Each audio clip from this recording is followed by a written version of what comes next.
Right now, Hurricane Michael is hammering the Florida Panhandle. The Category 4 storm made landfall near Mexico Beach, packing winds of up to 250 kilometers an hour. 192,000 homes and businesses are currently without power. It's expected to be the worst storm ever to hit the region and one of the most powerful to strike the U.S. mainland. Jay Gray is with NBC News, and he's in Panama City Beach, not far from where the center of Hurricane Michael made landfall this afternoon. Hey, Jay, thanks for being with us again. Tell us what the latest is there where you are. Yeah, Vashi. Look, fantastic that we're finally getting a bit of a break from what was driving rain for hours here. I mean, sheets of rain that were falling. Still pretty intense winds, gusting at times very severe. And I want you to look out at the surf here because it tells the real story. Still churning out there. Obviously not as strong as it was during the height of this storm. We're definitely on the backside, but it's clear evidence that Michael's not done just yet here. And this is a storm that's fast moving as it pushes inland now. Here in the area, I know that we have down power lines. We've been without power for hours here. We also have trees that are down, structures that are damaged here. Crews can't get in and really make a full assessment at this point. The wind's still just way too strong. They'll move in as soon as that's possible. We know that there are tens of thousands of power crews ready to get into the strike zone and do their work. But again, conditions have to ease a bit more before they can do that. Now as this storm rushes inland, it's going to continue to cause some major problems. Flooding's going to be an issue.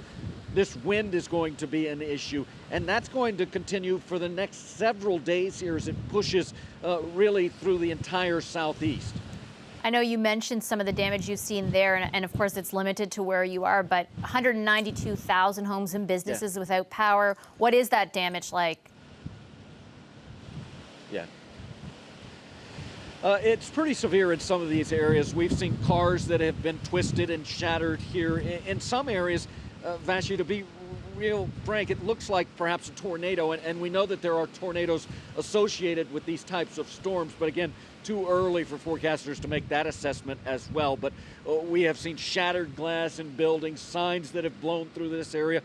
We had to do some downtime here because of debris that was swirling. A piece of a roof came through this area as well. So there is significant damage. Again, getting a full assessment is just going to take some time. Yeah, and Governor Scott Jay was talking about that just moments ago when he was speaking with reporters, talking about sort of that when the next phase of rescue and recovery can begin. What has to happen before that happens, and when will you know the storm has essentially passed? Right. Well, that wind's got to die down, but also we've got to see some of that water recede in the areas that are flooded, and that may take some time. We know that the crews are ready to get out. They're anxious to get out, do what they can, help where they can. It's just not going to happen. Once the power's restored, that's when life comes back to these areas that are hit by storms like this one. That's when the people who've evacuated can get back in, assess the personal damage at their homes, at their businesses, and decide how they're going to move forward. But again, you don't want to take any chances here. I've talked with the mayor of Panama City Beach, where we are, who says at this point he knows of no significant injuries.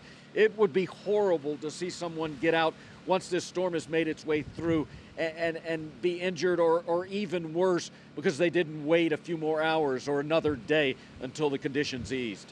All right, thanks so much, Jay. Thanks for your time. We really appreciate it. That's Jay Gray of NBC News in Panama City Beach, Florida. Thank you.